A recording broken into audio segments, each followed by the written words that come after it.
গত কাল 8 তারিখ সোমবার লাইভে আমাদের এখানকার লোকাল ইলিয়াস হোসেন মোল্লা সাহেব, আমাদের বিএনপির প্রতিষ্ঠাতা সভাপতি বা প্রতিষ্ঠাতা শহীদ প্রেসিডেন্ট জিয়াউর রহমান, তার কবর সহ এখান থেকে ওড়াই দিবে। সেই প্রতিবাদের সবাই আজকে আমরা সবাই একত্র হইয়া আমরা এই ইলিয়াস মোল্লার বক্তব্যের প্রতিবাদ জানাচ্ছি আজকে এই মিছিলের মাধ্যমে। ধন্যবাদ। আকিল আহমেদ সাহেব, একটু প্লিজ আপনার কাছ থেকে জানতে চাই। বিসমিল্লাহির রহমানির রহিম।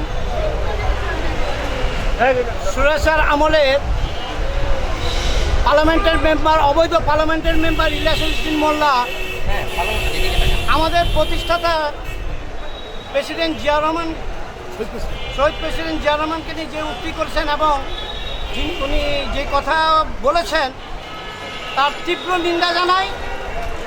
এবং উনি অবৈধভাবে 3বারের উনি যে পার্লামেন্টের মেম্বার ছিলেন, অত্র 16 আসনের জনগণ জানেন যে তিনি কি করেছেন। আর আমাদেরও 16 আসনের নয়নমণি মা মাটি ও মানুষের নেতা, উনিও কি করছেন এই 16 আসনের জনগণ এটা বিবেচনা করবে। কারণ তিনি যেখানেই গেছেন, যে স্টেজে গেছেন, ওইখানে উনি গান বাজনা নিয়ে উনি ছিলেন, জনগণের কোনো খেদমতে ছিলেন না, এলাকার কোনো ভালো কোনো উন্নয়নের কাজে ছিলেন না।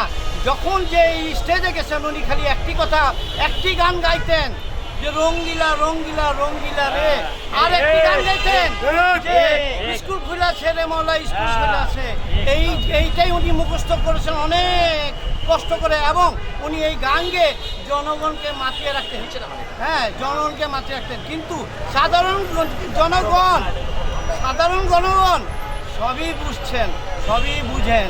আর আমাদের আমিনুল হক সাহেব কীভাবে, যখন তিনি কোনো পদ পজিশন ছিল না তখন থেকে এই পর্যন্ত তিনি এই 16 আসনে কী করে গেছেন, এই 16 আসনের জনগণই কথা বলবে।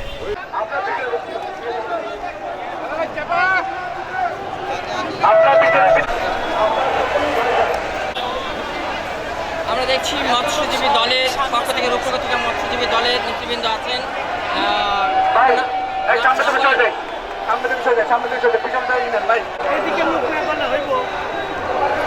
ইলিয়াস মোল্লার ঔদত্য সভাপতি